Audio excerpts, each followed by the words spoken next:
제 아내가 채식주의자예요. 애가 이제 한 6개월, 7개월 되는데 안 넣어요. 고기를 아예 안 넣어요. 애기한테 그런다고? 네. 와이프한테 분명히 얘기하세요. 이거는 법적으로도 문제가 돼요. 이건 학대예요.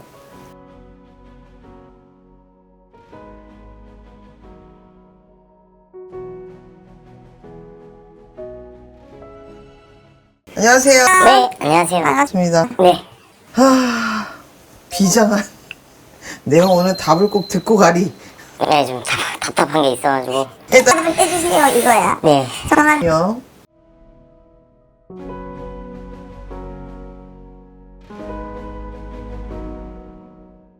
야, 이 고집을 어떡하냐, 와이프.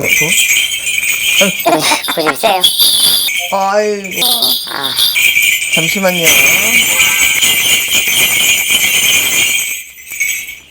와이프가 예. 나 이렇게 말 너무 웃음부터 나 비밀성 같아. 억제자. 해 하지마 이렇게 해. 그러니까 이게 와, 다른 부분은 그런 게 없는데 지금 요즘 제가 와이프랑 트러블이 있는 지점이 딱 그래요. 딱 그거 하나만큼은. 이 성격이 고집이 대단하다는 게 뭐냐면 본인이 딱 정해져 있는 거에서는 양보가 없어요. 이런 모습을 그러니까 처음 봐가지고 다른 건 저한테 잘 맞추고 사이 좋게 지내왔는데 이게 이제 뭐냐면은 제 아내가 채식주의자예요. 네. 원래는 이제 뭐 처음부터 채식주의자는 없었으니까 결혼 준비하면서 이제 웨딩드레스 좀 이쁘게 입고 싶다고 그때 다이어트를 하는데 그때 채식 다이어트를 하더라고요. 그리고 옆에서 제가 봐도 막 쭉쭉 빠지고 자기 너무 건강해지는 것 같다. 그래서 이걸 유지하고 싶다. 그래서 채식을 하다가 이제 저한테도 좀 권하더라고요. 근데 처음에는 싫었는데 저는 이제 뭐 그럼 나가서 먹을 땐 난 먹을 수 있으니까. 근데 뭐 집에서도 야채로 요리를 잘해줘요. 근데 이제 애가 태어나고 그때부터 이제 미치겠는 거예요. 이제 애가 이제 한 6개월, 7개월 되는데 아이한테 까지. 이제 이유식 먹여야 되는데 그때부터는 조금씩 육류도 줘야 되고 영양 성분을 맞춰야 되는데 당연하지. 안 넣어요. 고기를 아예 안 넣어요. 애기한테 그런다고. 네. 그러니까 이게 언뜻 봐도 이러면 안 될 것 같잖아요. 영양 결핍이 생길 것 같고. 근데 그거 어떻게 이거 굉장한 잘못된 거예요. 근데 또 아내 말로는 뭐 식물성 단백질이 있고 뭐 다 된다 이러는데 이해가 안 돼서 저도 좀 알아봤는데 안 된다. 그렇게 하면 안 된다. 근데 제 아내는 아니다. 저 선생님들이 모르는 거다. 저 선생님들이 채식 공부를 제대로 안 하는 분들이다. 자기 다 알고 있다.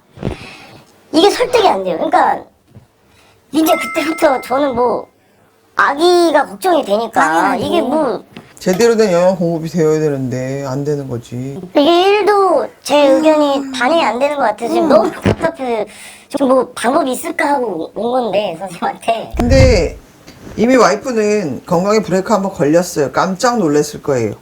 네, 맞아요. 그 임신 중에도 채식을 해가지고 그 어떻게 버티다가 이제 출산을 앞뒀는데 상태가 너무 안 좋아져서 고기를 좀 먹어라 병원에서 권했는데 아예 안 먹어서 어쩔 수 없이 그 털분 주사를 맞으면서 버텼거든요. 그래서 그때 좀 병원에서 말하기로는 아이도 이러면 위험해지고 당연하지.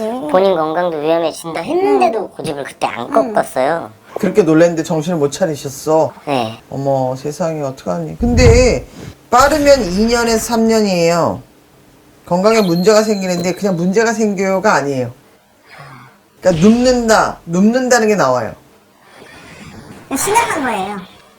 그리고 아셔야 될 게 또 한 가지가 뭐냐면 알아보니 그게 아니다 기다라고 얘기를 엑소노로 얘기를 와이프한테 얘기해봐야 절대 귀로 듣지 않아요. 그런데 이미 아이한테 채식을 강요해서 법적으로 문제가 생겨서 실형을 받든 이 문제가 생긴 사례가 있어요. 아니 뉴스에 나와 있었잖아. 그런 것도 안 보나? 아기를 제대로 안 챙겨서 아이한테 채식을 강요한 엄마. 선택권이 없는데 아기는. 당연하죠. 이건 범죄예요. 아이들은 어떤 선택을 할 수 없는 때에 부모가 그걸 잘못된 걸 강요하는 건 문제가 된다. 몰랐어요. 그런 것도 한번 좀. 있어요. 그러니까 본인이 그거를 뉴스를 접하든 그거를 와이프한테 보여주세요. 당신은 이 아이한테 지금 잘못된 거를 범죄를 저지르고 있는 거예요. 이건 범죄예요. 본인이 채식을 한다고 해서 아이한테 강요를 한다? 본인만 하셔야지. 아이는 아이잖아. 저도 그렇게 말했는데 당연하죠. 너무 믿고 있어가지고 이게 좋은 거라고. 근데 이런 사례들이 있다는 거는 저도 한 번은 이제 있어요. 보세요. 뉴스를 찾아보시고 네. 그거를 누가 했느냐. 의사가 신고를 한 거예요. 문제는 병원에 왔으니까. 의사하고 상담을 하세요. 분명히 명확하게 잘못된 거를 의사를 전문가를 통해서 본인이 듣고 그리고 와이프한테 얘기를 해줘야 돼요. 문제가 크다는 걸. 절대 안 되죠. 제가 좀 더 전문적으로 공부 당연하지. 더 해서 어. 지금 너무 고집이 센 상태라서 중요한 건 분명히 항상 다니는 병원이 있을 거예요. 소아과가. 네 거기 선생님 만나서 얘기를 혼자 가서 얘기를 하세요. 물어보세요. 심각하다. 당연하죠. 이거 심각해요. 아주 심각한 거예요. 지금 이 부분에 영양 부분. 문제가 생기게 되면 아이가 어떻게 불안정한 게 올지 몰라요. 전문가를 만나세요. 의사 선생님 만나셔서 물으셔야 돼요. 얘기를 조언을 구해서 얘기해야 돼요. 그래서 지금 또 한편으로는 야, 이러다 이혼하는 거 아니야 이런 걱정도 있고 그래서 저희 부부가 뭐 이혼수 혹시 있는지 뭐 그런 것도 좀 이렇게 절대 양보하지 않고 와이프가 이렇게 계속 아이를 끌고 간다면 본인 입장에서는 이혼을 불사하고라도 아이를 분리시킬 수밖에 없을 거예요. 그런 생각도 있어요. 당연하죠. 네.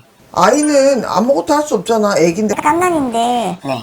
그럼 아이를 무방비 상태에서 그 여자한테 맡겼다가 아이한테 어떤 문제가 생길지 알고 불보듯이 무조건 뻔한데. 데리고 와야죠. 당연하죠. 잘못된 거예요. 이거는 와이프한테 분명히 얘기하세요. 이거는 법적으로도 문제가 돼요. 이건 학대예요. 그렇죠. 저도 그렇게 동의해요. 학대. 당연히 의무적으로 케어해야 될 부모가 아이한테 이렇게 한다? 이건 문제 큰 거지. 저는 일단은 저 아내한테 일단 오늘 이 영상을 꼭 보여주려고요. 이거 보여주세요. 네, 이거 꼭 보여주는데 그래도 제가 노력을 하면 바뀔 그러면- 여지가 있는 건가요? 바뀌게 만들어야죠. 지금 현재로 볼 때는 여지가 없어요. 절대 양보 안 해요. 왜냐하면 와이프가 채식주의 건강을 위해서 당연히 하고 좋은 거라는 거를 본인이 너무 강박으로 갖고 있기 때문에 이런 사태가 벌어진 건데 네. 본인이 하고 있는 이게 이 행동과 이 마음이 얼만큼 잘못되고 얼만큼 법적으로도 문제가 되는지를 알려주면 네. 바뀔 수 있어요. 채식주의자들도 어느 패턴에서 건강에 문제가 생기. 생기면 다시 돌아오게 돼 있어요. 그 끝까지 갈고 갈 수가 없어. 어떻게 버티냐고. 그래서 아이 때문에 지금은 아이 때문에도 안 돼요. 맞아요. 제가 그러면 이혼할 각오를 하고서라도 맞아요. 이 아이를 멈춰야 돼요. 더 이상 끌고 가선 와이프 건강에도 문제가 당연히 생기고 네. 아이는 불보듯이 뻔한 거. 이거 정말 잘못된 된 거예요. 아셔서 본인이 서치를 해서 보고 이게 문제가 된다는 게 나와 있잖아. 당신 봐. 혼자 보게끔 내버려 두고 거기다 얘기하지 마세요. 스스로 보고 느끼게. 여기서는 본인 절대 꺾이면 안 돼요. 네. 꺾일 수가 없어요. 부러뜨리는 한이 있더라도 본인이 맞서야 돼요. 굉장히 많은 다툼이 있을 거고 굉장히 많은 언쟁과 논쟁을 할 거예요. 그 긴 터널을 본인이 통과해야만 본인이 원하는 가정을 지킬 수 있어요. 예, 알겠습니다. 진짜 강하게 마음 먹고 네. 단단하게 마음 먹고 부딪히셔야 돼요. 아시겠죠? 네. 본인이 어느 정도를 확실하게 뭔가를 알고 있어야만 와이프를 설득하든 꺾든 할 수 있어요. 설득이 아니라 와이프는 꺾어야 돼요. 알겠습니다. 감사합니다. 예, 정리 많이 됐습니다. 감사합니다. 네. 감사합니다. 감사합니다. 네.